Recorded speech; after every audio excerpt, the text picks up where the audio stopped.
বন্ধুরা, আজকে একটা মাছের ডিমের রেসিপি নিয়ে চলে এলাম।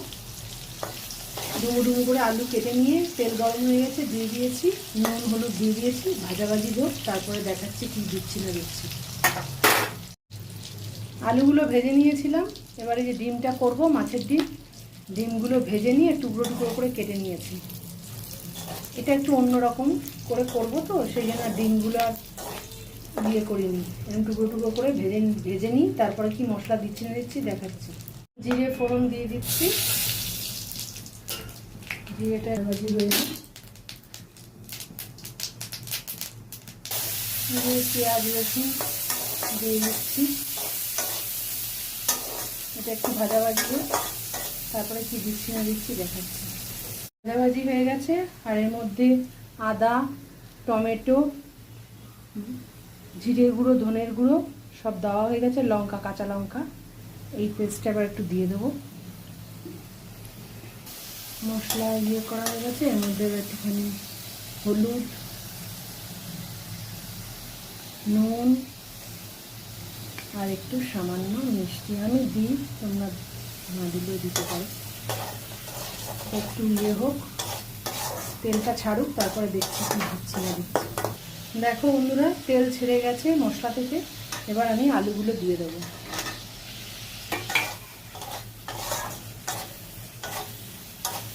আর একটু নাড়ানাড়ি করে নিই, তারপরে জল দেবো। ডিমটা আমার একটু পরে দেবো, আলুটা সিদ্ধ হলে তারপরে ডিমটা দেবো। দেখতে থাকো। দেখো হালকা তেল কিন্তু এই পাশ দিয়ে ছেড়েছে, আর ডিমটা যেহেতু অল্প, ওই জন্য আলুটা ভাতটাও কম দিয়েছি। আর এর মধ্যে হাফ চামচ হলুদ, 1 চামচ নুন, হাফ চামচ জিরে, হাফ চামচ ধনে আর লঙ্কা 3-4টে দিয়েছি। তোমরা যদি বেশি খাও দিতে পারো। আর টমেটো একটা দিয়েছি। জল ঢেলে দিয়েছি বন্ধুরা। এবার এটা একটু ফুটুক, আলুটা সেদ্ধ হলে তারপর আমি ডিমটা দেবো। ঠিক আছে, আলু সেদ্ধ হয়ে গেছে বন্ধুরা। দেখো আলু সেদ্ধ হয়ে গেছে, কালারটা কেমন হয়েছে।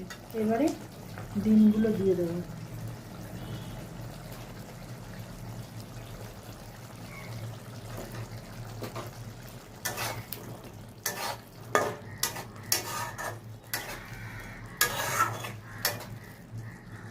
এরকম করে রান্না আমি আজকেই করলাম, আমি অন্যরকম করে করি।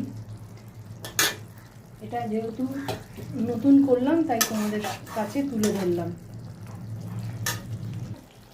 এবারে আমি গরম মশলা দেব।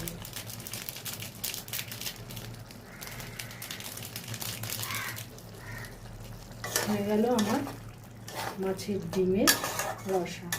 কেমন হয়েছে কমেন্ট করে জানিও। ভালো থেকো, পাশে থেকো, আর এইভাবে আমাকে যদি রান্না দেখতে চাও আমাকে উৎসাহিত করো। আমি তোমাদের রান্না এইভাবেই দেখাতে থাকবো।